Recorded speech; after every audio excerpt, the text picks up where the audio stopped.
Cedar Ridge, baked beneath the August sun, a mountain town where the earth cracked like old leather and every life was worn thin by hard living.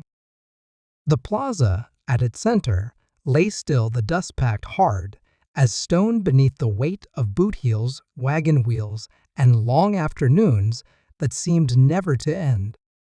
Cowboys leaned lazy against hitching posts, spurs catching the sunlight as they shifted. From weather-bleached storefronts, merchants hawked stale goods in voices roughened by years of smoke and whiskey.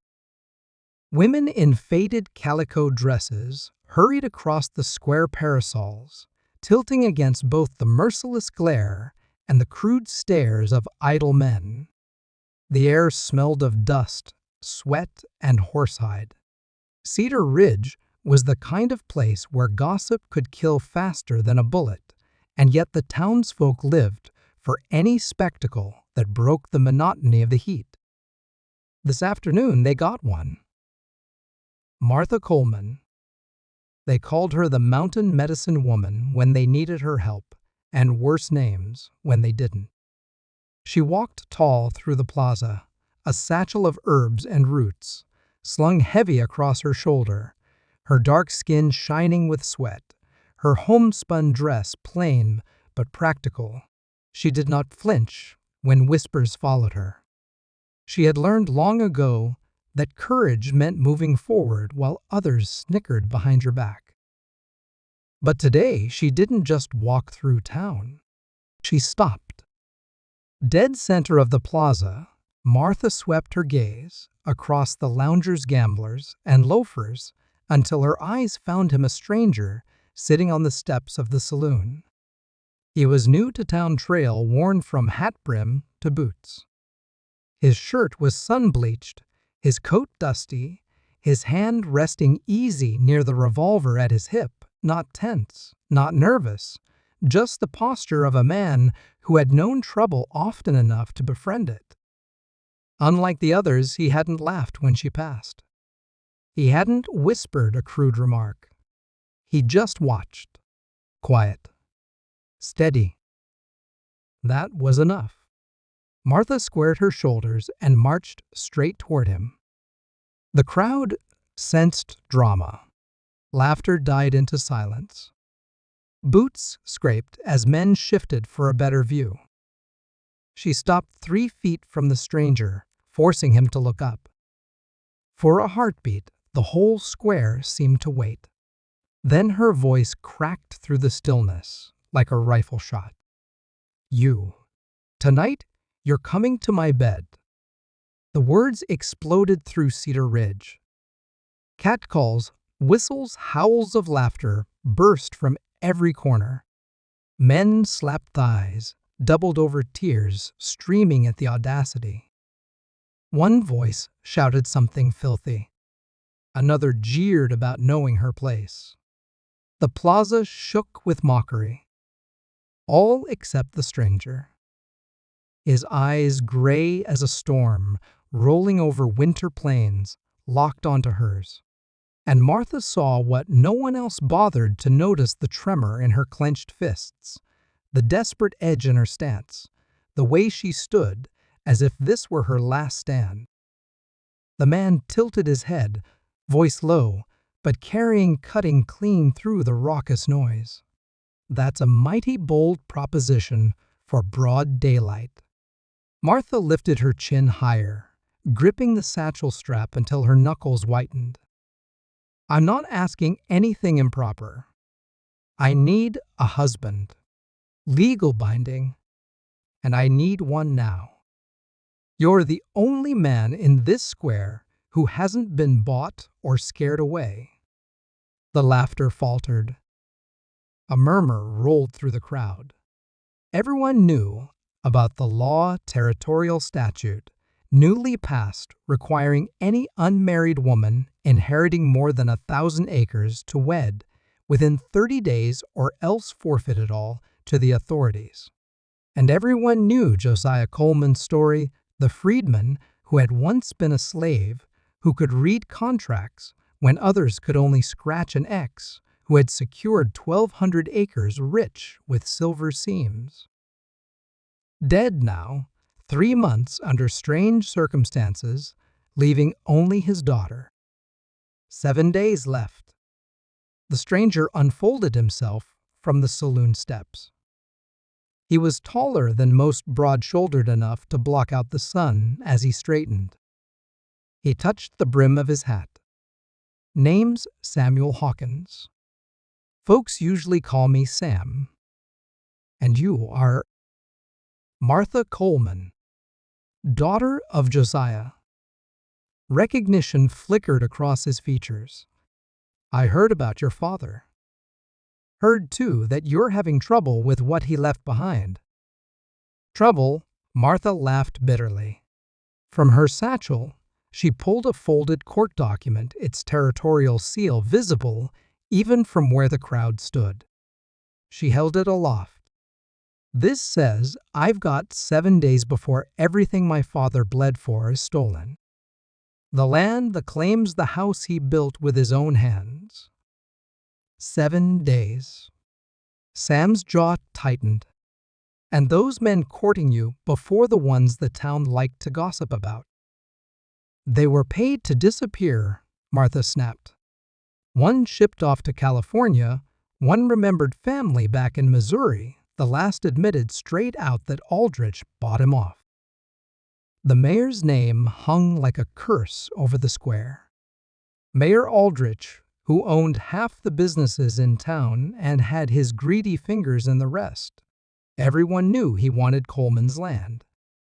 Few dared say it aloud. Sam glanced toward the mayor's office window. Sure enough, a shadow lingered there watching. Why me? He asked. You don't know a damn thing about me. I know you've been in town 3 days. I know Aldrich offered you work keeping the peace during cattle season. I know you haven't taken his money yet, which means you're either honest or careful. Either way, you're not in his pocket. And I know this, she jabbed a finger toward him. You sat quiet while others made fools of themselves. My father taught me to read people. You're my best chance. The murmurs rose again. A woman bargaining for marriage in broad daylight was scandal enough. To do it with a stranger suicidal. Yet there was a strange gravity to her words that silenced further laughter. Sam studied her. Studied the desperation under the defiance. Studied the weight she carried in her eyes. Then he asked, What are you offering? Partnership, Martha shot back. Marriage in name. You get 20% of the silver profits, a roof when you're tired of drifting a clean divorce after a year if you want it. That's the bargain. The plaza held its breath. Finally, Sam nodded once. Then let's do it. Tonight. Before Aldrich finds a way to stop it. Gasps rippled through the crowd. Martha herself faltered, not expecting agreement so swift. You mean that? Sam extended his arm. If we're gambling lives better to place the bet fast. Shall we? And so, beneath the jeers of a town hungry for spectacle, with Mayor Aldrich's shadow watching from behind glass, an extraordinary pact was struck. Not born of love, nor romance, but of necessity. A desperate woman and a drifting cowboy. A partnership forged in dust and defiance, one that would set Cedar Ridge ablaze. The laughter of Cedar Ridge still echoed behind them when Sam Hawkins offered his arm. Martha hesitated, but only for a heartbeat. She slid her hand into the crook of his elbow, and together they walked through the gawking crowd like a pair of generals leaving a battlefield. Whispers followed their every step. Some were mocking, others fearful, but all knew the town had just witnessed something extraordinary. By the time they reached the end of the plaza, Sam spoke low enough for only her to hear. You understand what you've just done? Half the town will call you a fool. The other half will call you worse. I've been called worse already, Martha replied chin high.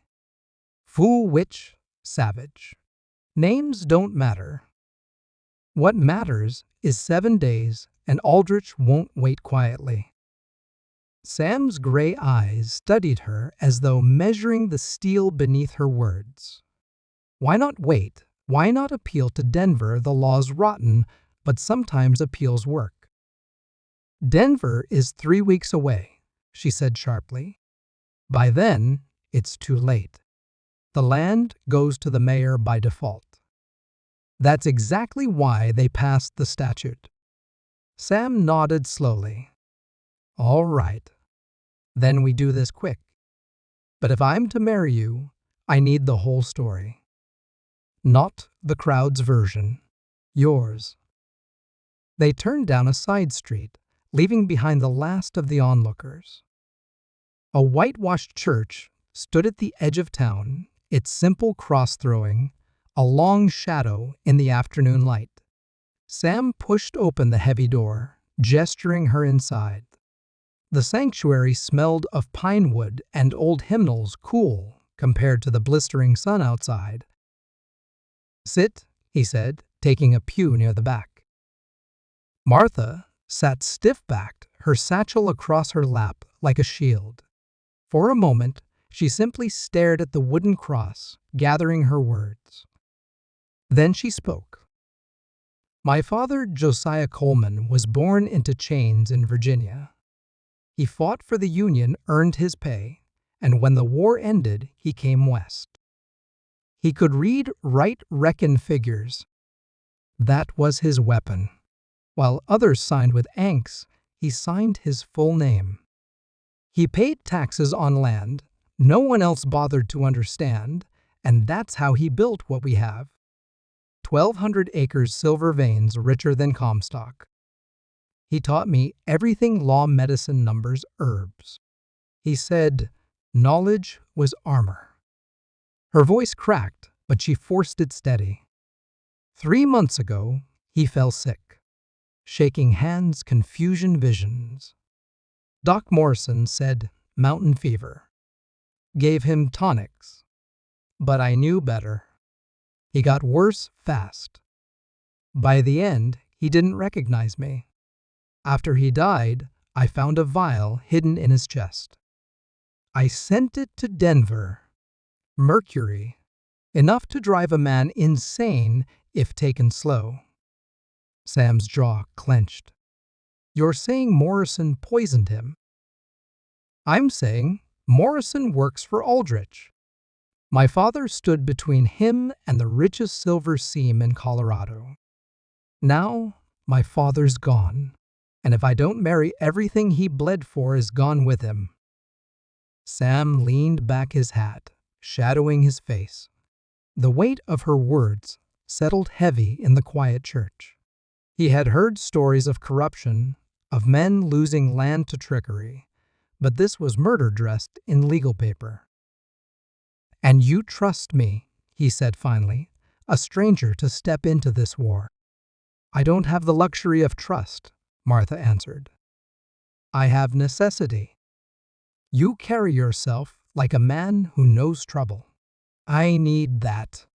My father used to say desperation makes philosophers of us all. Maybe it makes gamblers too. Sam rubbed his jaw. Suppose I say yes. What's the bargain? Partnership, she repeated. Marriage in name. You take 20% of silver profits. Room and board when you need it.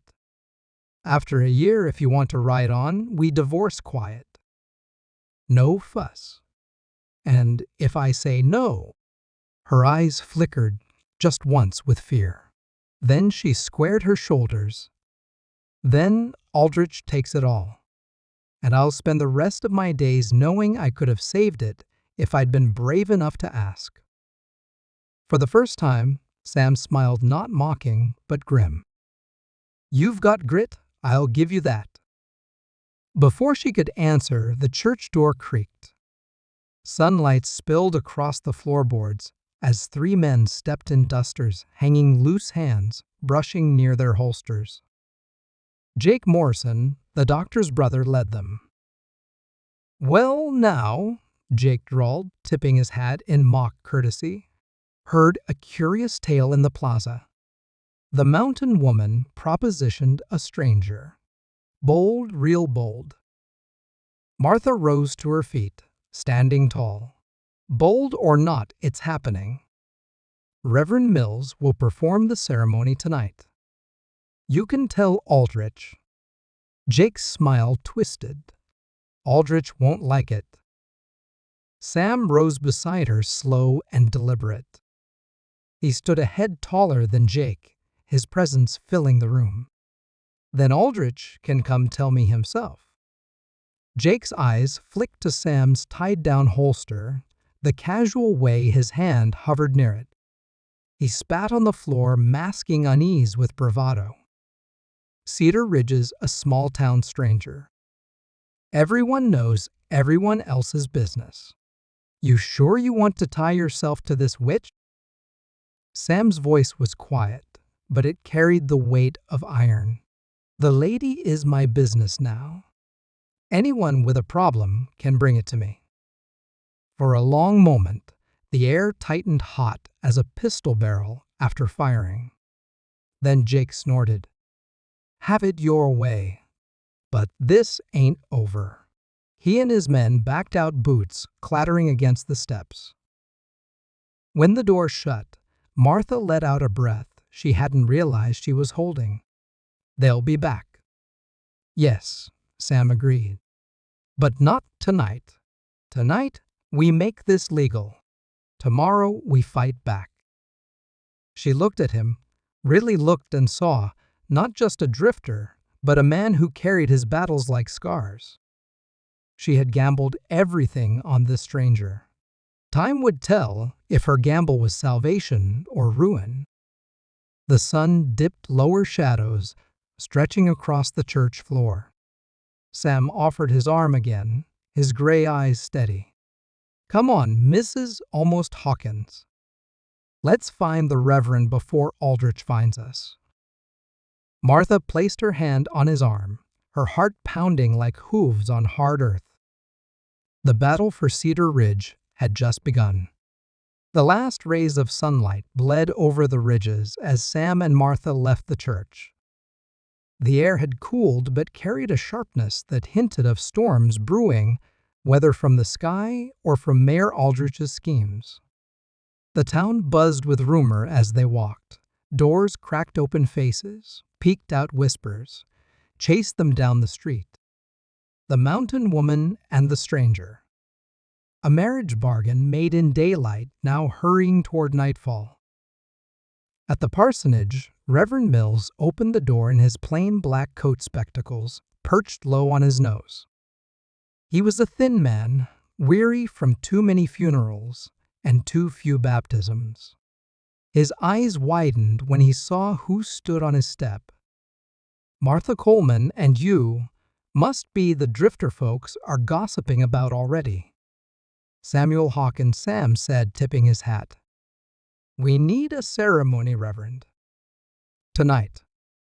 Mills frowned. "Marriage is no small matter. It is sacred.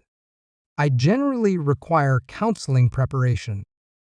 "There's no time," Martha cut in. Her voice carried both urgency and exhaustion.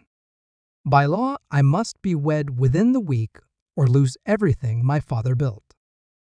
Aldrich means to steal it. This is not romance, Reverend. This is survival."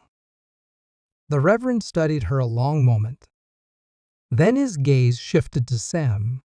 "And you, Mr. Hawkins, you enter this freely." Sam's lips curved in a dry smile. "Unless you count the coercion of conscience. But yes, freely."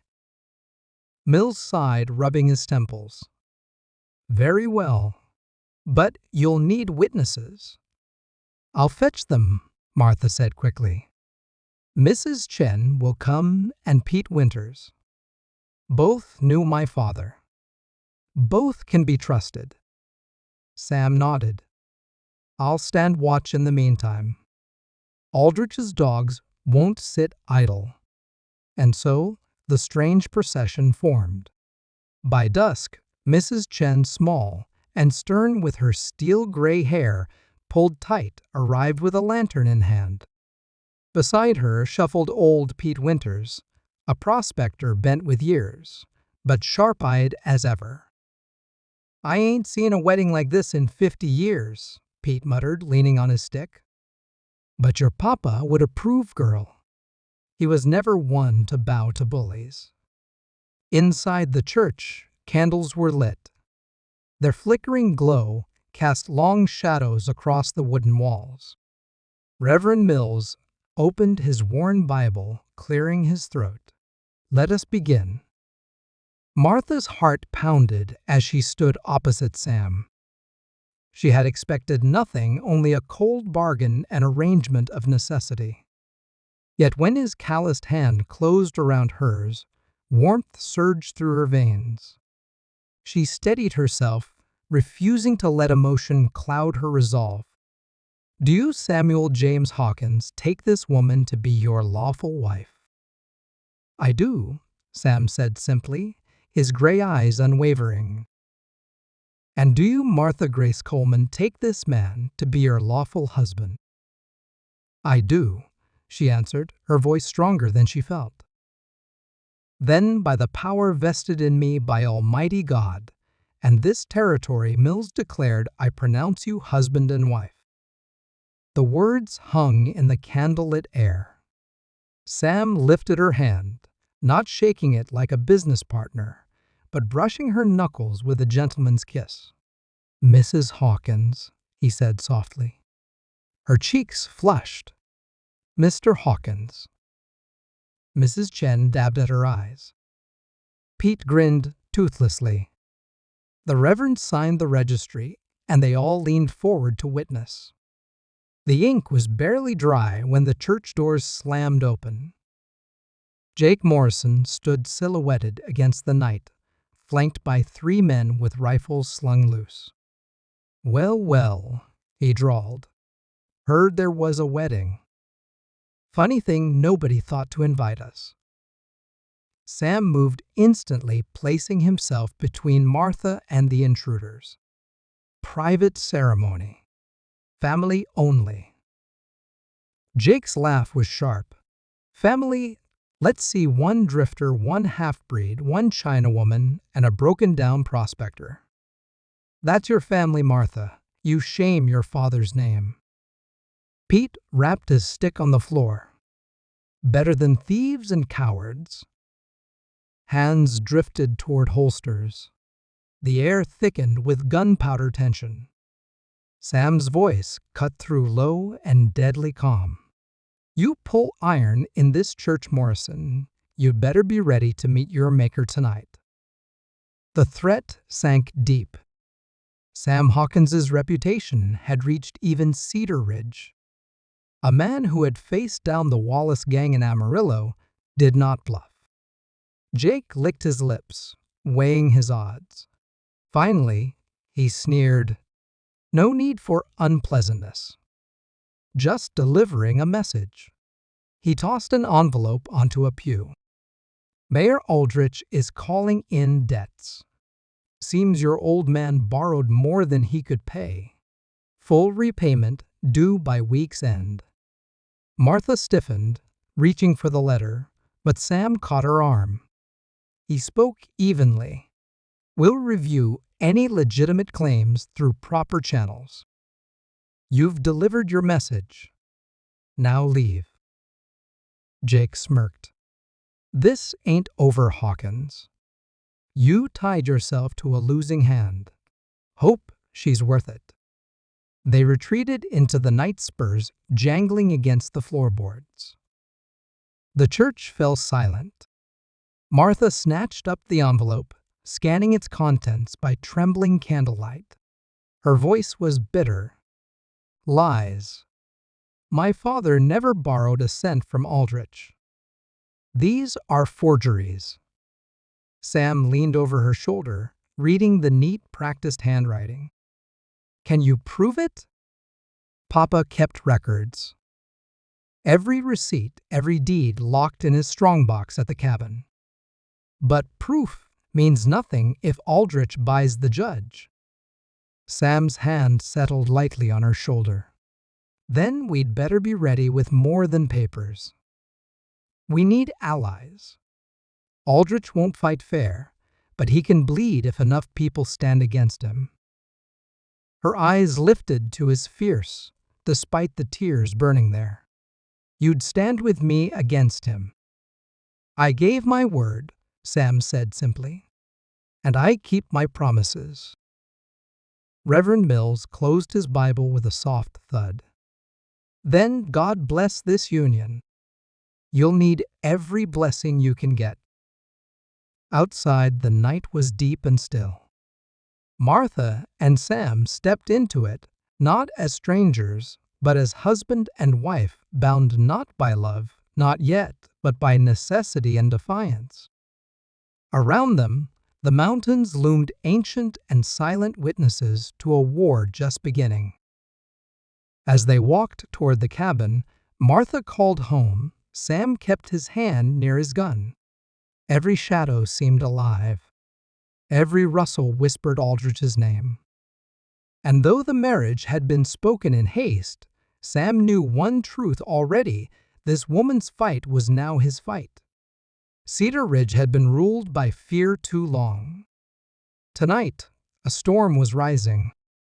The trail to Martha's cabin wound upward into the pines, the night air sharp with the scent of sap and damp earth. A thin thread of smoke curled against the moonlight, marking the chimney ahead.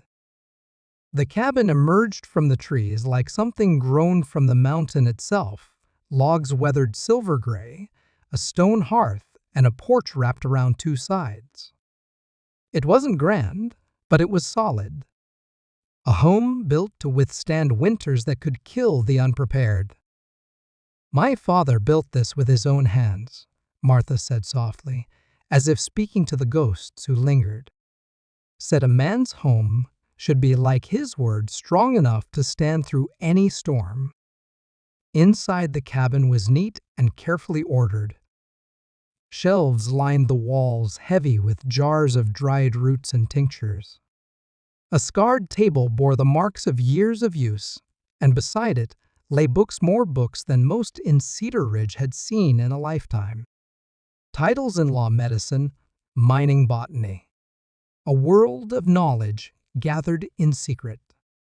Sam whistled low, running a finger along the cracked leather spines. Gray's Anatomy Territorial Law volumes. This is more library than cabin. Knowledge doesn't care about the color of the hand that holds it, Martha replied, setting her satchel aside. Papa believed that. He couldn't send me to school, so he brought school to me. Sam nodded with respect. He had seen many who carried guns, few who carried books. Both could be weapons, he thought. She stoked the fire, coaxing warmth into the chill. Coffee or tea? I have a blend for trail dust and sore bones. Coffee, if it's no trouble. While she worked, Sam pulled the forged debt notice from his pocket, studying the seal and script. Too neat, he muttered. Too perfect. Aldrich overplays his hand. Martha set a steaming mug before him, her expression grim. The law doesn't care about perfect. It cares about power, and Aldrich owns the judge's ear. Then we find a louder voice, Sam said. She hesitated, then crossed to a wooden panel in the wall. Her fingers found hidden latches, and the panel swung open with a creak. Inside lay a cavity, and from it she withdrew a lump of ore shot through with gleaming white veins. She placed it on the table between them. Silver, she said. The richest seam Papa ever found. He worked it slow in secret filing claims under other names. But Aldrich knows. That's why he'll stop at nothing. Sam hefted the oar, feeling its weight. Enough to make a man wealthy or destroy him with greed. You understand now why I couldn't just walk away, Martha said. This isn't just land. It's legacy. It's survival. Sam set the oar down carefully. And you trust me with this secret. You're already my husband, Martha replied. Her voice softened, almost rueful. If you meant harm, knowing won't make it worse. Sam leaned back, eyes narrowed. Fair. Then we should set terms clear. You promised 20%. Net profits, Martha clarified, plus room and board when you're here. The loft above is yours, or the bunkhouse out back. After a year, if you want to go, we part clean. Sam gave a slow nod. Fair enough. Before either could say more, a faint crackle reached his ears. He stiffened, sniffing the air. Then his eyes widened. Smoke. Martha spun toward the window. Outside, an orange glow licked against the darkness. The shed. They bolted into the night. Flames climbed the corner of her supply, shed devouring months of dried herbs and medicine. Martha's cry caught in her throat. Without a word, Sam seized the water barrel, dousing what he could while she beat at the roof with a wet blanket. Sparks flew, biting into dry shingles. Higher, she shouted. Sam scrambled onto the roof muscles, straining as he smothered the fire. Smoke stung his eyes, but he fought with grim resolve until at last the flames hissed and died. Dawn's first light crept over the ridge as they stood amid charred ruins, coughing clothes blackened with soot. Martha knelt among the ashes, lifting a half-burned jar. 3 months of willow bark. Gone. Fever season is coming. People will suffer for this. Sam crouched beside her, examining the scorched ground. Deliberate, he said grimly. Coal oil splashed along the wall. And here, he pointed to a heel print in the dirt. Left boot worn down sole. Walks with a roll in his step. That's Jake Morrison. Her eyes blazed. Can we prove it? Not in court, Sam admitted. But I can send a message. His mouth curved in a thin, dangerous smile. Get dressed. We're going to town. An hour later, they rode into Cedar Ridge. Word of the fire had already spread. Whispers rippled through the streets as they dismounted in front of Morrison's boarding house. Sam moved like a panther, pushing through the door of the dining hall, where Morrison and 3 of his crew lounged over breakfast. Mornin' Hawkins, Jake drawled, wiping egg from his beard. Bit early for social calls. Sam didn't answer. He strode to the table, seized its edge, and with one heave sent dishes and coffee flying. The crash silenced the room. That's for the fire, Sam said, his voice quiet but edged like steel. Morrison surged to his feet, hand flashing toward his gun, but froze as Sam's Colt cleared leather faster than sight could follow. The hammer clicked back. Got your boot print, Sam said calmly. Got witnesses saw you buying coal oil yesterday. Got a wife who lost 3 months' medicine because you were too stupid to cover your tracks. Now you tell me, do I settle this legal or personal? The room held its breath. Morrison's face purpled, but his men sat rigid, unwilling to move under Sam's barrel. You got no proof, Jake snarled. Martha's voice cut across the tension. She had followed Sam inside, rifle in her hands. Proof enough for this town. You think folks don't notice who Aldrich protects and who he punishes? Sam's gun didn't waver. $60. Compensation. On the table. Now. Morrison's mouth twisted. You're insane. The Colt cocked harder. 60, Sam repeated. Morrison's hands shook as he pulled bills from his pocket, slapping them onto the splintered wood. This ain't over, he hissed. No, Sam said coldly. It's just beginning. Next time you come at us face to face. Not skulking in the dark like a coward. He holstered his gun, and with Martha at his side, they walked out into the sunlight. Behind them, Morrison's crew glared, but none dared follow. On the street, Martha exhaled the breath she'd been holding. That was reckless. That was necessary, Sam corrected. He handed her the money. Replace what you can, and spread the word Hawkins and Coleman aren't to be pushed. She stared at the bills in her hand, her anger and gratitude tangled. For the first time since her father's death, she felt a spark of hope. Sam Hawkins wasn't just a stranger anymore. He was a weapon pointed squarely at Aldrich. But weapons drew fire, and she knew the next blow from Aldrich would cut deeper. By the time the dust of their confrontation with Morrison settled, the town of Cedar Ridge buzzed like a stirred hornet's nest. Sam and Martha left the boarding house with every pair of eyes, tracking their movements. Some faces showed admiration, others fear, but all knew something had shifted. Martha clutched the $60 in her hand, the bills damp with sweat. She could replace some supplies, but not the time lost gathering, drying, and preparing. This won't be enough, she murmured. It wasn't about the money, Sam said, steady as ever. It was about the message.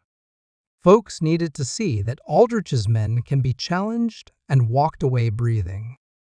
That gives them ideas. She glanced sideways at him. Ideas can get them killed. Or free, Sam countered. They rode toward the general store, their horses' hooves echoing on the hard-packed street. The storekeeper, Thomas Garrett, stood behind the counter when they entered. Once Garrett had courted Martha, an honest man with calloused hands and a nervous smile. But debts had a way of bending men, and Aldrich had bent him until he broke. Mrs. Hawkins, Garrett said awkwardly, his gaze flicking to Sam. Or Martha. I heard about the fire. You heard right, Sam replied flatly. We're here to replace what was lost. Garrett swallowed. I'll do what I can, but stock's thin. Freight costs keep climbing. Aldrich has the stage line by the throat. I can barely afford to keep shelves filled. Martha studied him. His hands shook as he bagged up herbs cloth jars. The shelves behind him bore more gaps than goods. You're in trouble, Thomas, she said softly.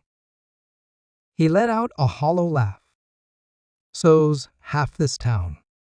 Aldrich squeezes everyone until they break. Raise the freight rates, cut the wages, buy up debts cheap. Folks grumble, but they still pay because what choice do they have? Sam leaned on the counter, his gray eyes sharp. What if they had one? Garrett froze. His eyes darted to the door, then back. You're talking treason.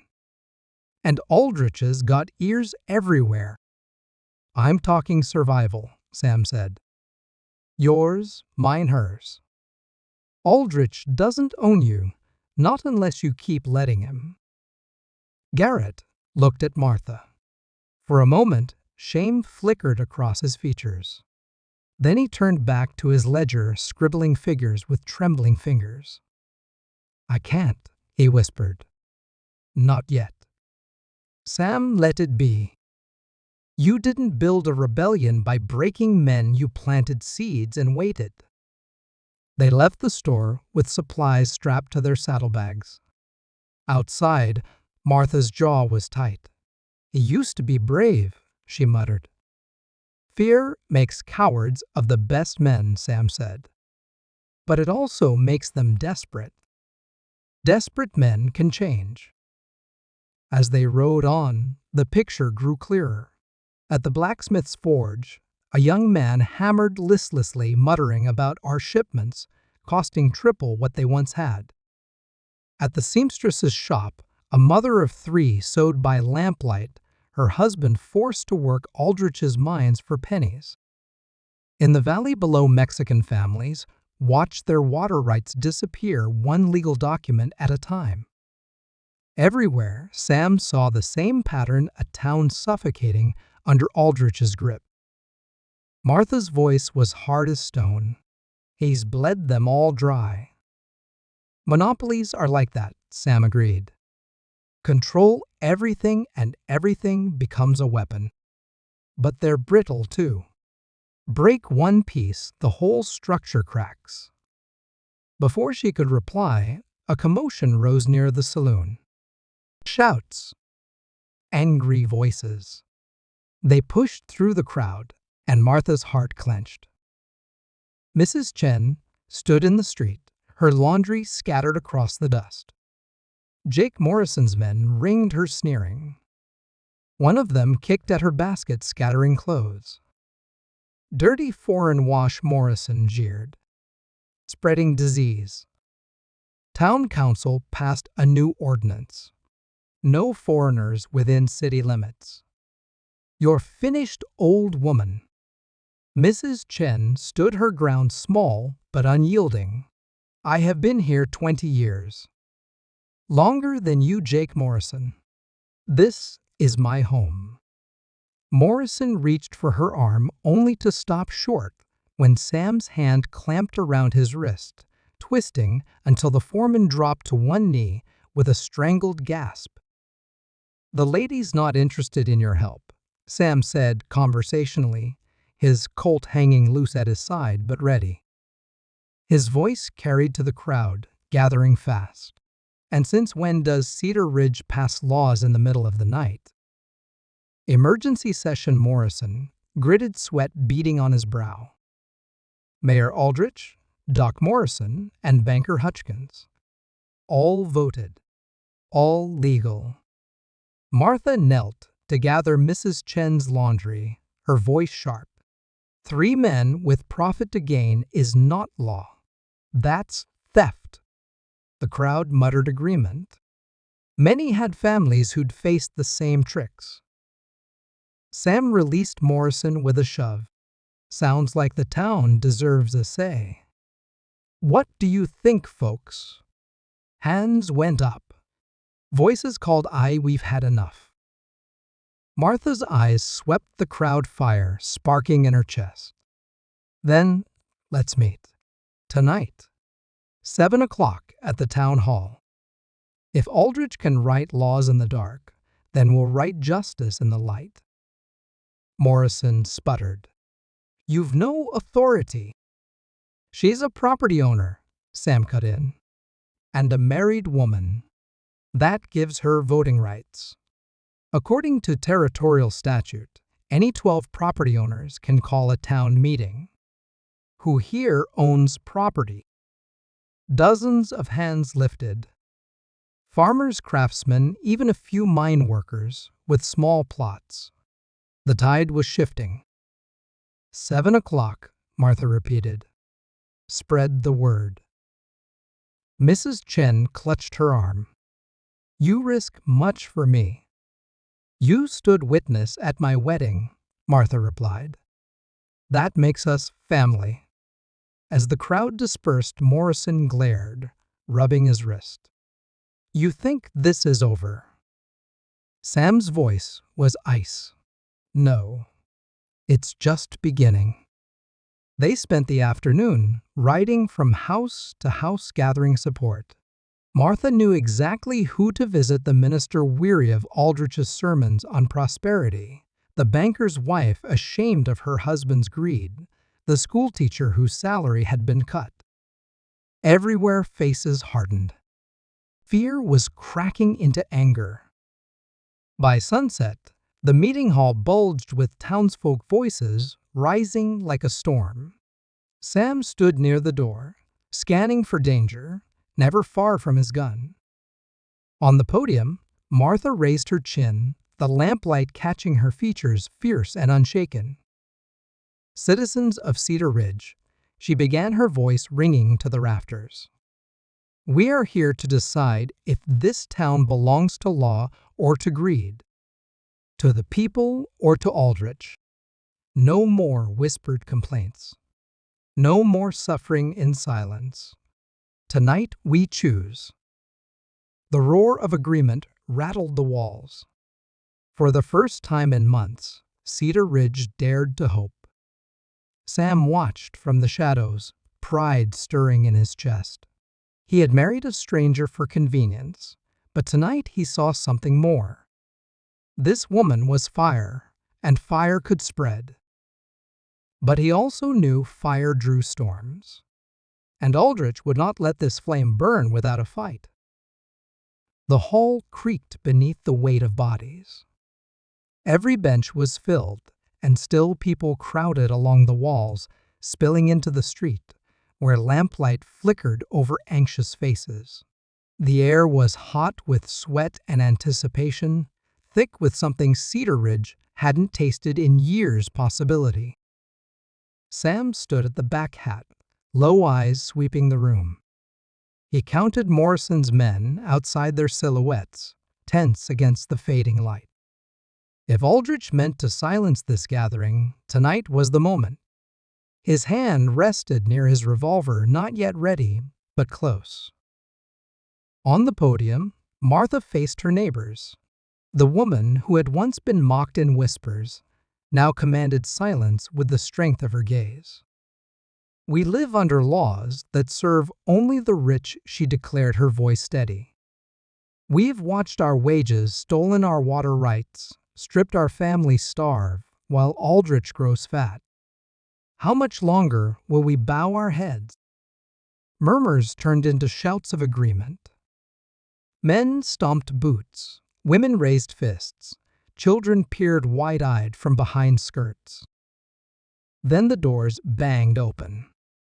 Jake Morrison strode in, spurs jangling, flanked by 6 armed riders. His smirk carried the weight of Aldrich's authority. "Meeting's over," he announced. "Mayor says no unauthorized gatherings. Disperse before there's trouble." The crowd wavered, fear pulling at their resolve. Years of intimidation still held sway. Sam's hand slid toward his gun, but Martha lifted hers, signaling him to wait.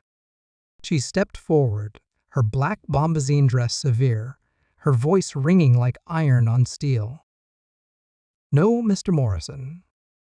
Section 12 of the town charter states any 12 property owners can call a meeting. We have 3 times that here tonight." She swept her hand over the raised hands. "This gathering is legal." Morrison sneered. "Legal don't matter if the mayor says otherwise." Sam's voice cut through from the back, calm but deadly. "Careful, Jake. Everyone here's watching. If you draw blood tonight, it won't be Martha's. They remember, it'll be yours." The crowd shifted, emboldened. Eyes turned from Morrison's men to Sam, measuring his steady stance, the quiet readiness in his gray eyes. His reputation was spreading, each whispered story gaining flesh in the tense silence. Morrison looked around and saw what Sam already knew: fear was breaking. Rage was building. He cursed under his breath. "Fine," he spat. Talk yourselves hoarse. Just remember, Aldrich still owns this town." He turned on his heel, his men trailing, though not without glances that betrayed doubt. The doors slammed shut behind them. The hall erupted, voices overlapping in a storm of fury and hope. Martha raised her hand again, and the storm stilled. "This is our moment," she said, her voice trembling, not with fear, but conviction. "We can let Aldrich divide us, or we can stand together. My father believed the law could protect us. He was wrong unless we are the law. Unless we demand justice. Who here will fight?" Hands shot up. Dozens. Then hundreds. Sam felt something shift deep in his chest. He had ridden through towns, broken by men like Aldrich, seen families' ruined dreams strangled. He had never seen one rise up. Tonight Cedar Ridge had found its spark, and that spark wore a plain dress and carried the legacy of Josiah Coleman. The meeting stretched long into the night. Farmers pledged their wagons to break Aldrich's freight monopoly. Miners swore to reveal proof of stolen profits. Women promised food, shelter, aid. A town once bowed was straightening its spine.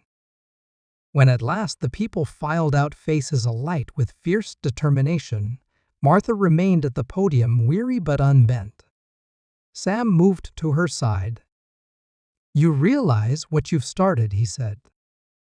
She looked at him, eyes shining despite exhaustion. "I've started what my father dreamed of. A town where justice isn't bought, where knowledge isn't mocked, where greed doesn't rule." Sam tilted his head, respect etched in every line of his face. "You talk like a general before a war." "Maybe I am," she replied. "But even generals need soldiers." "You've got one," he said simply. Outside, the night air was cool against their flushed faces. Stars wheeled above, bright and indifferent. Yet in Cedar Ridge, change was stirring like wind before a storm. They reached the horses, but before mounting, Sam paused. His hand brushed hers, rough against smooth. "You're brave, Martha. But brave women attract bullets. Stay close to me." She didn't pull away. "Bullets don't frighten me. Dying without fighting does." A silence stretched between them, thick with something unspoken. Then Sam mounted up, breaking the moment. "Let's get you home. Tonight you need rest. Tomorrow Aldrich will come harder." He was right.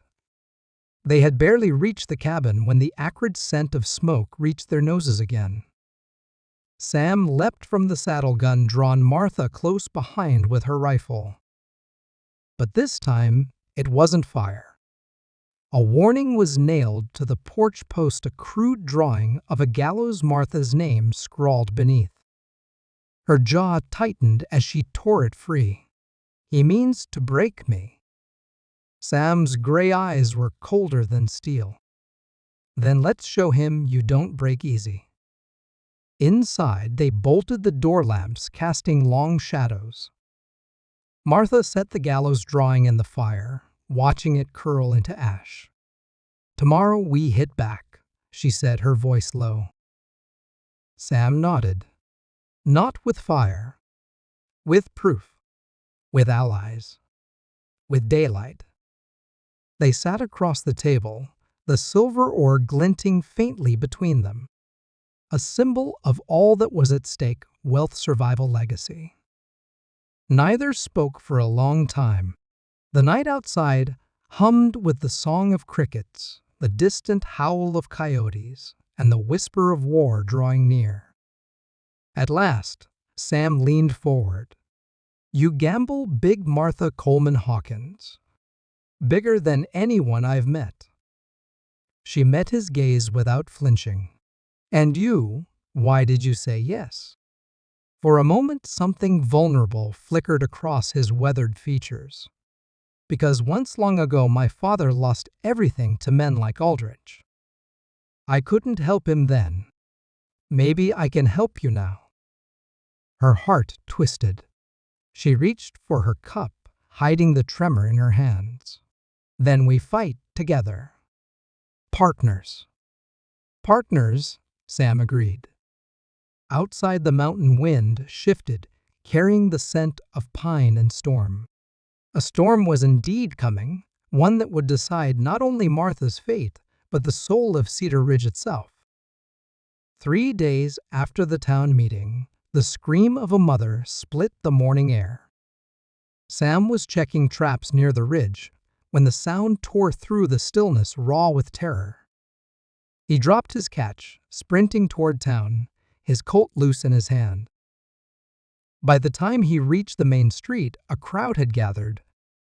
Martha knelt in the dust, her skirts pooled around her, bent over a boy no older than 8. His chest heaved with ragged breaths, skin flushed scarlet with fever. His mother, Sarah Johnson, clutched Martha's arm, tears streaking her face. "Please," Sarah sobbed. "Doc Morrison says he's too far gone. Says to prepare the grave." Martha's eyes flashed. Prepare the grave for a child still breathing. She pressed a hand to the boy's throat, feeling the racing pulse, then examined his tongue, his fingernails. Her face tightened with recognition. "Mind fever," she muttered. "The old shafts. The bad air." At that moment, Aldrich arrived, flanked by 2 deputies and Doc Morrison himself, his medical bag swinging at his side. The mayor's voice was smooth as oil. "Step away, Mrs. Hawkins. The law is clear. Only licensed physicians may treat the sick." "The law is killing this boy," Martha shot back, not looking up. She rummaged through her satchel, pulling out a small vial of yellow powder and a jar of willow bark tincture. Morrison puffed out his chest. "She's practicing medicine without certification. An offense under territorial statute." "And what medicine did you prescribe?" Martha snapped. "Laudanum," Morrison replied. "To ease his suffering." "Laudanum for mind fever." Martha's voice was like a whip crack. "That's surrender, not treatment." She turned to the crowd, her voice carrying. "How many of you have lost loved ones under this man's care? How many graves dug because he lined his pockets while calling poison a cure?" A murmur rippled through the crowd, grief, anger, memory of losses too fresh. Aldrich's face darkened. "Enough. Deputies, arrest her." The deputies hesitated, caught between their employer's command and the mother's wail. Sarah Johnson threw herself in front of Martha. "No, let her try, for God's sake, let her try." The crowd erupted. Voices rose together, a chant, swelling like thunder, "Let her try, let her try." Aldrich paled. He saw the shift, felt control slipping. But Martha was already working, spooning the sulfur compound between the boy's lips, propping him upright, cooling his burning skin with damp cloths. Sam knelt beside her, his broad frame shielding her from interference. His voice was calm, but his hand rested on his gun. "Anyone tries to stop her answers to me." Minutes dragged like hours. Martha worked with relentless focus, her hands steady, though her heart pounded. She directed women to fetch watermen, to cut fresh cloth, Sam to hold the boy as tremors shook his body. The sun climbed higher. The crowd pressed close, watching in breathless silence. Then, just as hope began to fray, the boy's breathing eased. The flush faded from his cheeks, his lips losing their dangerous blue tinge. His eyes fluttered open. "Mama," he whispered hoarsely. Sarah Johnson collapsed in sobs, clutching him to her chest. The crowd erupted in cheers and tears, the chant shifting into cries of Martha's name. Doc Morrison sputtered. Coincidence the boy would have recovered naturally. "No," Sarah cried, turning on him, fury blazing through her grief. "You left him to die. She saved him." She pointed at Martha, her voice breaking. "This woman saved my son."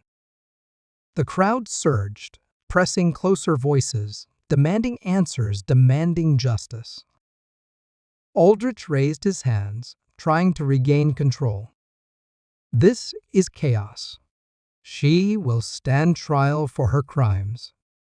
Sam rose to his full height, his presence a wall between Aldrich and Martha. Trial for saving a child in front of his mother and half the town, as witnesses his gray eyes bored into the mayor's. "Think carefully, Aldrich. Push too hard, and you'll hang yourself with your own rope." The deputies exchanged nervous glances. They had no stomach for dragging away the woman who had just performed a miracle. Martha straightened soot, streaking her cheeks, her hands trembling from exertion, but her voice strong. "You speak of law, Mayor. Then let the judge decide. Judge Carter rides circuit soon. I will answer to him. Until then, I will not stand idle while children die for your pride." The crowd roared approval. Aldrich's jaw clenched, his plans unraveling in public daylight. He turned sharply, his coat flaring. "This isn't over, Mrs. Hawkins. Your days are numbered." He stormed off Morrison, scurrying behind him, but the damage was done. The people had seen. They had witnessed with their own eyes who brought life and who dealt in death. As the crowd dispersed, families pressed forward with pleas. "My daughter's cough won't go away. My husband's back pains him. Can you help my baby with fevers?" Overwhelmed, Martha looked at Sam. "I can't treat them all at once." "You don't have to," he said quietly. "You just opened a door. The question is, can you handle what comes through?" She looked around at the faces, hopeful, desperate, trusting. She drew a deep breath. "I'll try, for as long as I can stand." That night, the cabin became more than a home. It became a clinic, neighbors streaming in with ailments and questions. Martha worked until her hands cramped, teaching others to prepare remedies, writing down instructions by lamplight. Sam kept watch outside, scanning the dark for riders. But even as he checked his pistols, he couldn't shake the swell of pride he felt. Martha Coleman Hawkins wasn't just fighting for land anymore. She was healing a town. Inside, Martha looked up from grinding herbs, exhaustion heavy in her bones. Through the window, she saw Sam's silhouette against the moonlight, tall and steady as sentinel in the night. And for the first time since her father's death, she allowed herself to believe they might actually win. But Sam knew better. Victories lit fires, and Aldrich would not let this fire burn unchecked. Somewhere in the shadows, vengeance was already taking shape. By sundown, the story had galloped ahead of itself. Every porch in Cedar Ridge buzzed with the same breathless tale. The mountain woman had pulled a boy back from death, while the mayor tried to have her arrested for it. Some said the child sat up and asked for water. Others swore he called Martha Angel. Whatever the version, one detail never changed. Doc Morrison had stood useless while she worked. With the glow of that victory still warm, the chill arrived. The first sign came as a whisper. Aldrich was paying for testimony. $5 if you'd swear Martha brewed potions by moonlight, 10 if you'd claim she laid hands on the dying and spoke to spirits, 20 if you'd say you saw her dancing in the trees naked as a nymph calling storms. Lies travel on greased wheels. By nightfall, they rattled down every street. Martha and Sam didn't wait for the storm to break over them. They built a wall against it. The cabin's table became a war desk. Martha spread her father's papers, deeds, claims, tax receipts, like a map of a battlefield. Sam stacked fresh sheets for witness lists, dates, places, names. Mrs. Chen arrived with a pot of tea and eyes that cut sharper than a knife.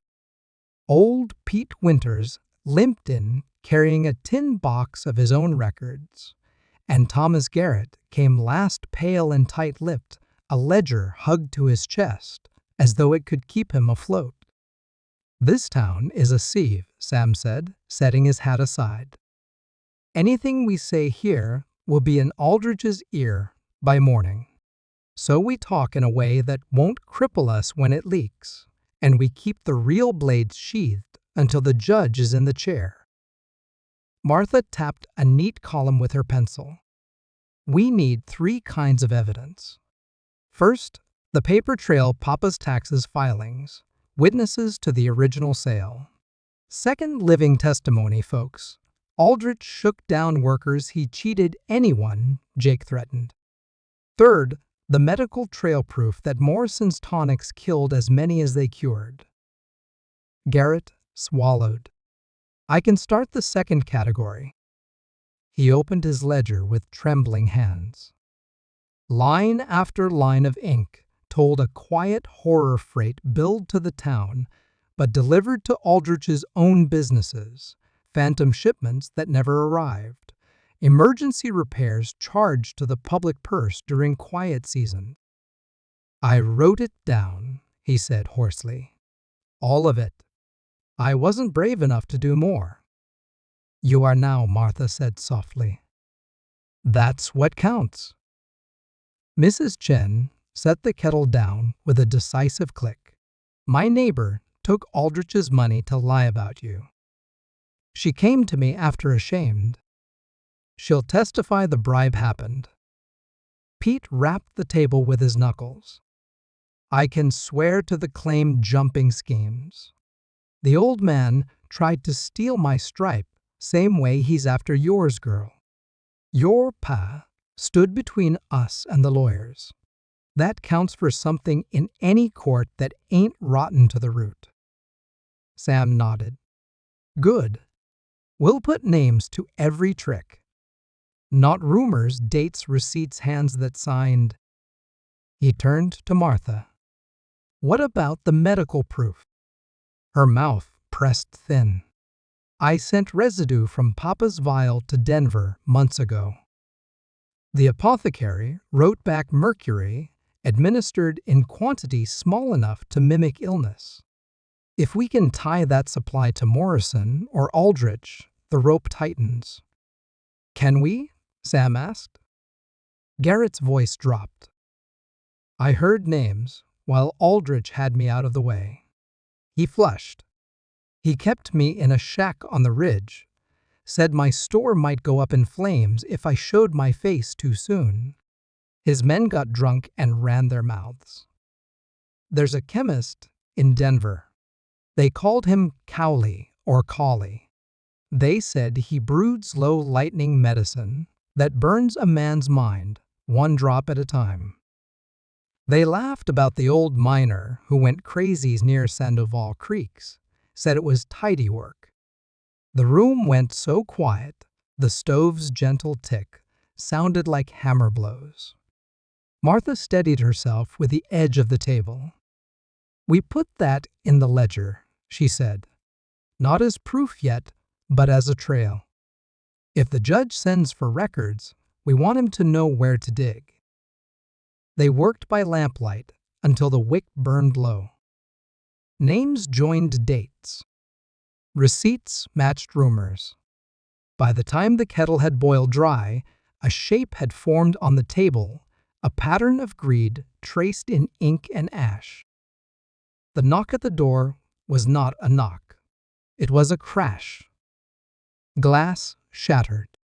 A fist-sized rock punched through the window and skittered across the floor, wrapped in a sheet torn from a broadsheet. Another rock thudded into the wall. A third clanged off the iron stove. Shouts rose from the dark. Witch. Murderer. Thief. Sam was already moving. He jerked the lamp low, plunging the room into half-shadow. Away from the window, he said, "Pete, back door. Martha, down." He snatched his rifle from the peg and handed Mrs. Chen the old scattergun Martha kept for foxes. "Rock salt," he told her. "Aim low." "Always do," she said dryly, settling behind the chimney. Pete and Sam slipped out the back, ghosting along the cabin's shadowed wall. In the yard, figures capered under the moon, tossing stones like boys, daring each other to get close. Jake Morrison's voice cut through them, trying to make bravado sound like authority. "Drag her out. Let's see the witch dance." Sam stepped out of the dark behind him, the barrel of his rifle finding that narrow place between shoulder and spine where fear lives. "Jake," he said, mild as Sunday, "you're standing awfully straight for a man who's about to have a pocketful of rock salt." Pete sawed off, thumped gently against Jake's ribs. "Sting something fierce," the prospector said cheerfully. "Hard to sit a saddle afterward. Harder to sleep." Jake froze. His men froze with him until Mrs. Chen fired a single round into the dirt at their feet, peppering boots with burning grit. They yelped and hopped like men on a stove lid. "Call it off," Sam said. "This is a free country," Jake managed through clenched teeth. "Then freely walk away." Sam leaned in. "And freely tell your employer this. The next time he sends lantern-jawed boys to do a man's work, he'll pay them hazard wages." For a heartbeat, Jake looked like he might try something stupid. Then he wrenched free and flung an arm toward the road. Go the mob broke apart, spitting, muttering, limping into the trees. When the yard settled, Sam picked up the rock that had shattered the window. The paper wound around it bore a crude noose scrawled over Martha's name. He crumpled it and tucked it into his pocket. "Souvenir," he said. "We'll show the judge what passes for politics in Cedar Ridge." Back inside, Martha swept glass with quick, economical strokes. Her hands trembled only when she paused. "They won't stop," she said. "Bribes today, mobs tomorrow. Next time they bring fire." "Let them bring daylight instead," Sam replied. "We'll be ready." He turned to Pete. "Can you speak to Sandoval's Vaqueros 4 riders rotating nights?" "I'll pay." "You ain't paying alone," Mrs. Chen said briskly. "The town owes the town." Garrett nodded. "I'll spread word quiet-like. Men who want change, but don't want to be seen, yet will find them." They were still setting watches when hoofbeats thundered up the road. A lone rider careened into the yard, horse-lathered hat askew. He reined hard and nearly fell from the saddle in his hurry. "News," he panted, thrusting a sealed envelope at Sam. "From the territorial capital." Sam slid it with his thumbnail and read by the lamplight. His face changed, something like relief shot through with fresh danger. "What is it?" Martha asked. "Judge Theodore Carter is riding early," Sam said. "He'll be here within the week." He looked up, eyes meeting hers. "And he's not alone." He's bringing a federal marshal to look into irregularities in land claims. For a heartbeat, nobody breathed. Then Mrs. Chen let out a sharp, satisfied hum. Irregularities. Nice word for thieves. Pete thumped his stick. A marshal means we ain't arguing with only Aldrich's pocket judge anymore. Martha's shoulders sagged, then straightened. Hope, fear, and determination warred across her face. If the judge comes early, Aldrich will move faster. He'll try to bury us before the gavel drops. Then we bury him in paper, Sam said, tapping the neat stacks on the table. In witnesses. In daylight. Garrett's fingers tightened on his ledger. He's calling in debts all over town. Offering to forgive anyone who will swear you're a fraud, Martha. He sent men to the school teacher today. She slammed the door, then cried into her apron. Add her name, Martha said, pencil scratching. Not as a witness. As a bellwether. If she wavered and held others, will too, if we give them something to hold on to. Sam folded the judge's letter and tucked it safely away. We have 6 days at most. We'll use them all. Martha met his gaze. We'll need more than paper. We'll need to show the town what a future looks like.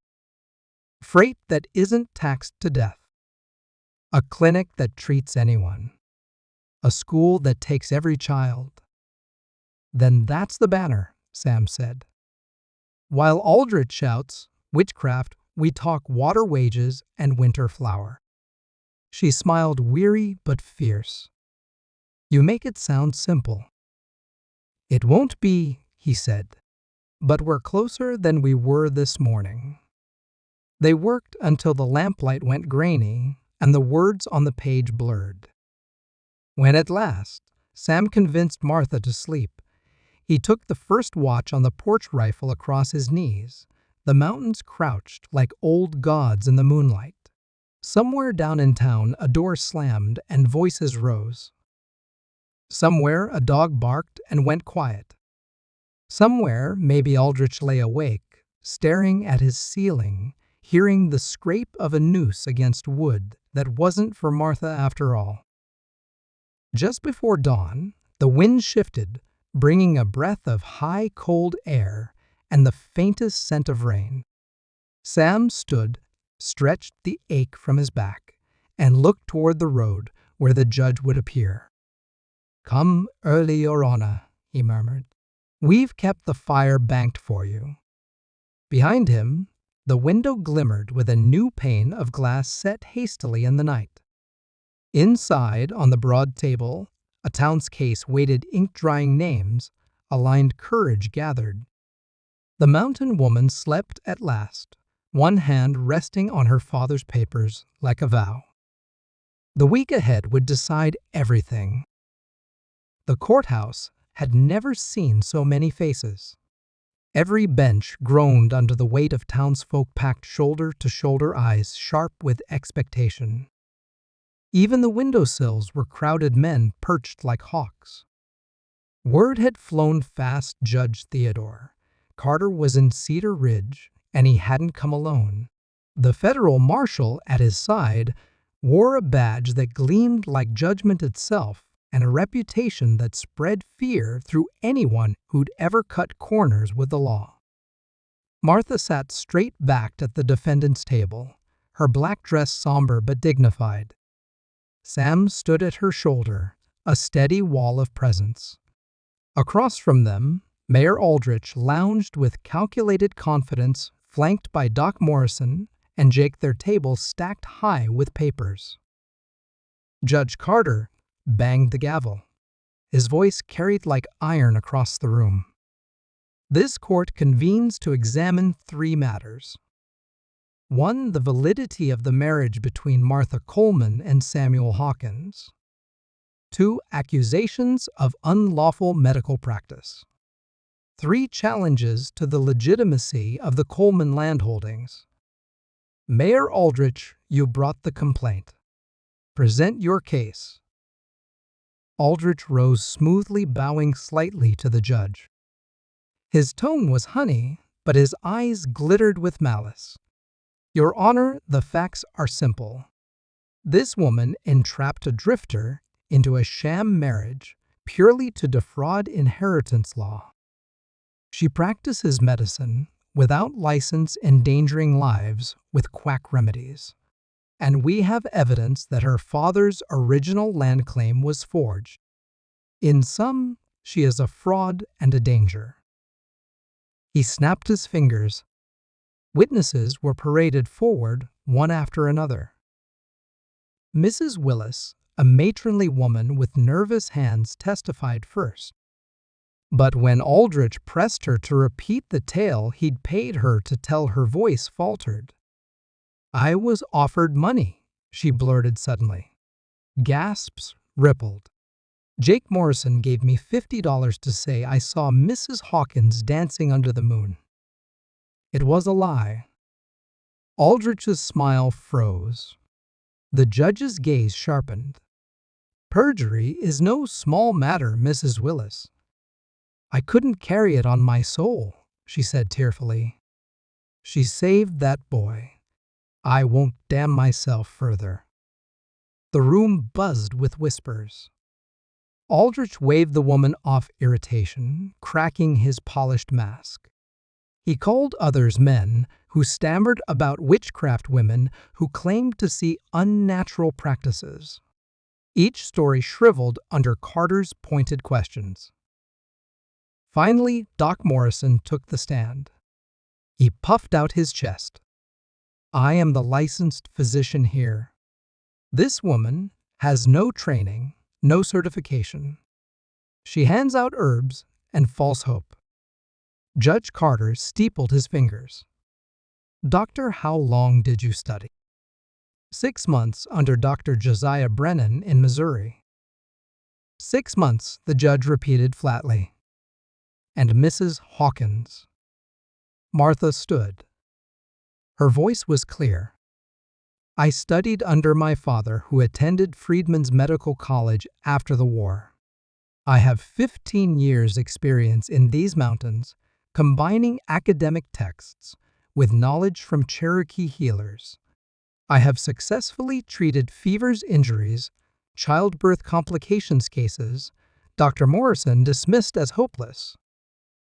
At that moment, Sarah Johnson stepped forward, clutching her son Timothy's hand. The boy stood straight and clear-eyed, a live proof of Martha's skill. Your Honor, Doc Morrison gave up on my boy. Said to dig his grave. This woman saved him. That's not witchcraft. That's knowledge. That's life. The gallery erupted cheers, shouts pounding fists on benches. The gavel hammered until silence fell again. Judge Carter's gaze flicked between Martha and the boy. Something unreadable passed over his face, but his tone was crisp. Noted? Aldrich shifted tactics. He produced a yellowed deed.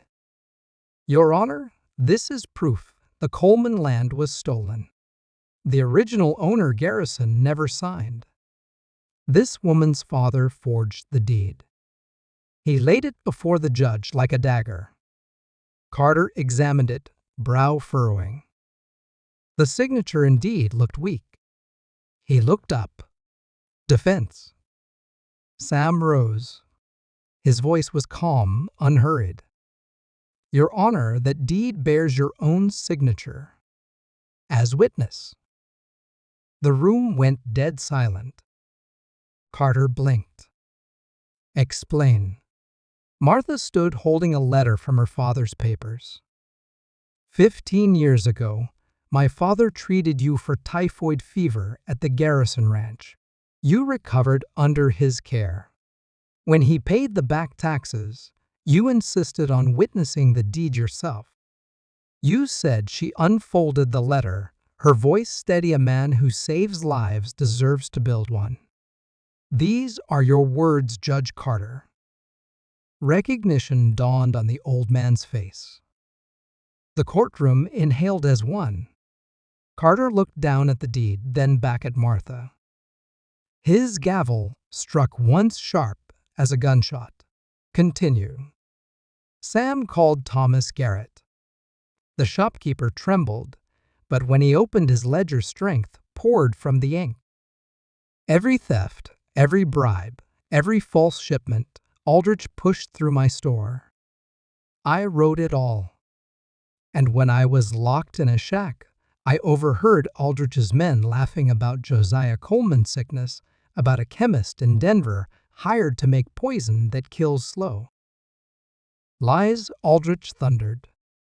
Baseless slanders. But a new voice spoke from the back. A thin man in a travel-stained coat stepped forward. Not slander. Proof. He held up a satchel of papers. Names, Harold Cowley. I'm the chemist. I made the poisons. Aldrich paid me. The room exploded in shouts. The federal marshal strode forward, hand on his pistol. Your Honor, I'll take sworn testimony. Judge Carter's gavel thundered. Enough, Marshal. Take Mayor Aldrich, Dr. Morrison, and their associates into custody pending federal investigation.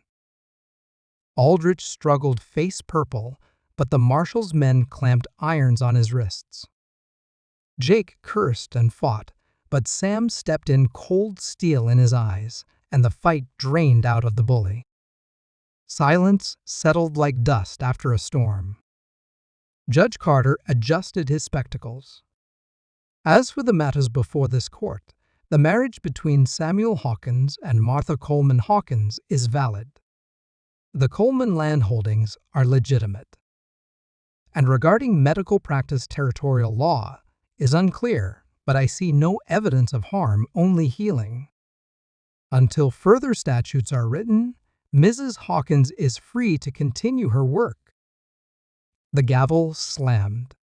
Court dismissed. The hall erupted cheers, sobs, hands raised. Martha stood stunned, the weight of months lifting from her shoulders. Sam's hand touched hers, firm and steady. It's over, he said quietly. No, she whispered back, eyes shining. It's just beginning. As Aldrich was dragged past, he hissed through clenched teeth. You haven't won, Hawkins. You've only lit the fuse. Sam met his glare without flinching. Then watch how we burn. The people surged around them, jubilant, thanking, Martha shaking Sam's hand. In that crowded room, Cedar Ridge had been reborn. For the first time in years, hope outweighed fear. That night, when the cabin's lamps burned low and the papers were stacked neatly away, Martha allowed herself a rare moment of weakness. She touched the place on her finger where a ring might rest. Papa, she whispered to the quiet, we did it. And outside, Sam Hawkins kept watch under a sky crowded with stars, knowing full well the battle wasn't finished. But for tonight, victory belonged to them.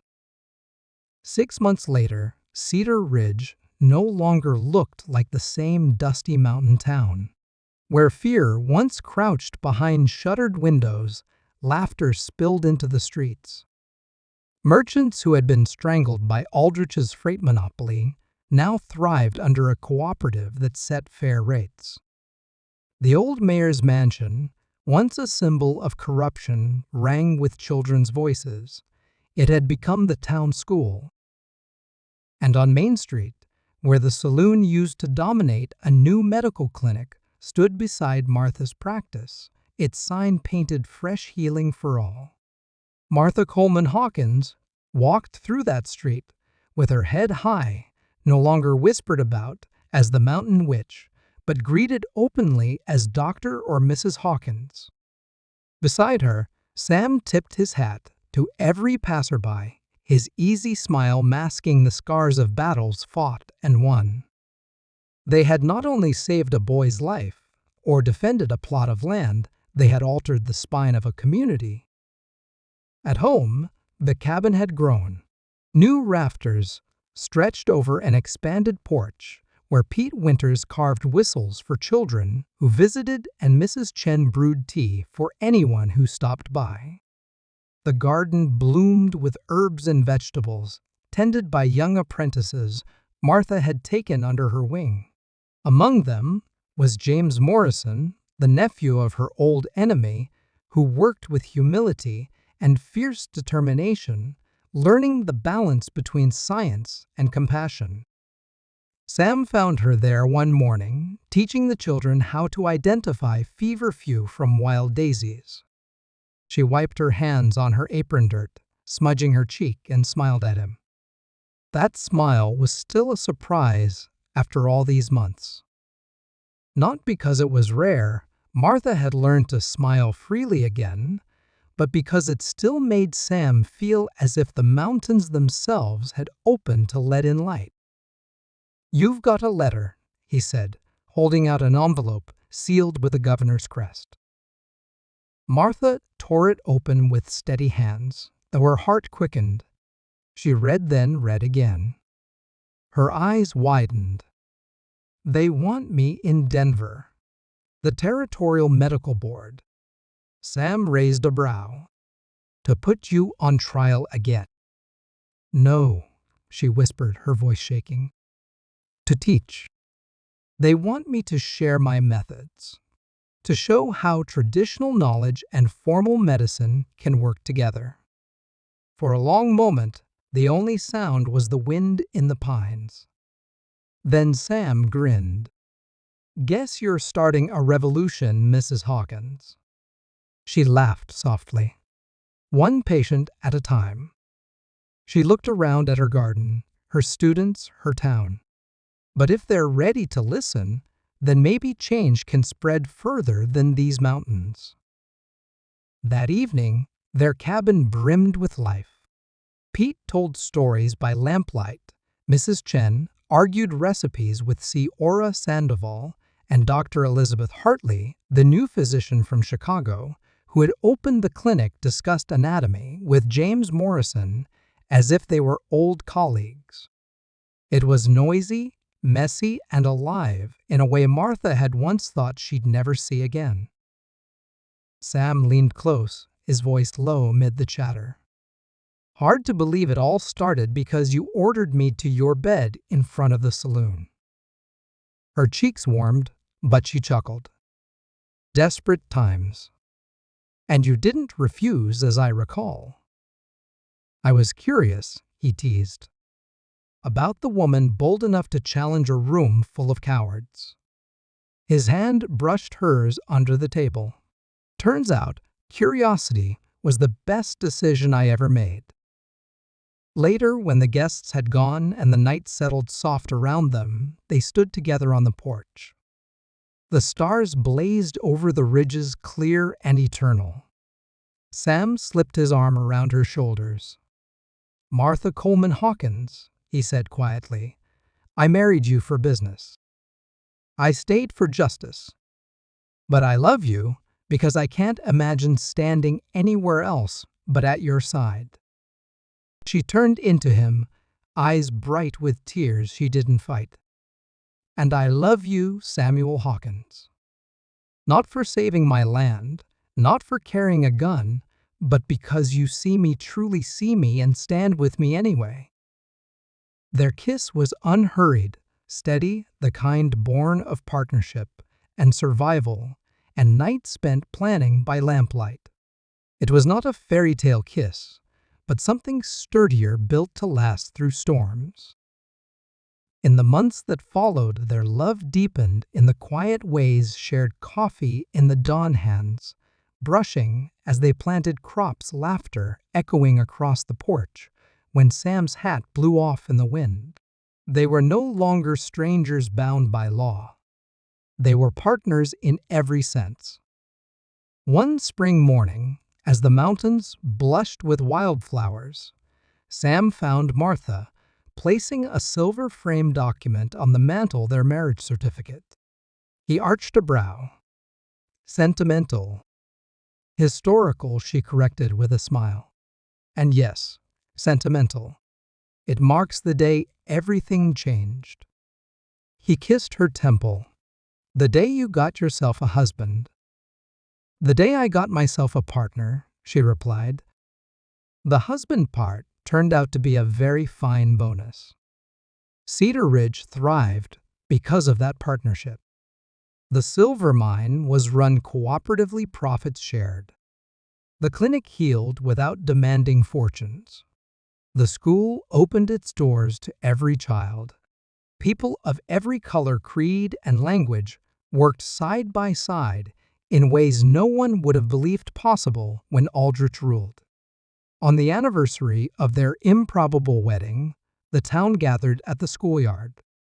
Judge Carter himself returned older, but sharper than ever, to dedicate a plaque honoring Josiah Coleman, the freedman who had claimed the land, built a dream, and left a legacy his daughter now carried forward. As the crowd cheered, Martha whispered into the wind, "Papa, we did it." Sam's hand found hers. "He's proud," he said simply. And Martha believed it. That night, under a sky streaked with stars, Sam teased her again. "All of this, Martha, and to think it started because you needed someone in your bed." She laughed, head against his shoulder. "Samuel Hawkins, if you ever repeat that in public, I'll dose your coffee with valerian and put you to sleep for a week." He grinned, pulling her closer. "Worth it." Their cabin glowed with lamplight, warm against the cool mountain air. Beyond its walls, Cedar Ridge slept in peace it hadn't known in years. And in that peace, two unlikely souls, once desperate strangers, had built not only a life but a future. Tomorrow would bring more work petitions, teaching perhaps even the trip to Denver.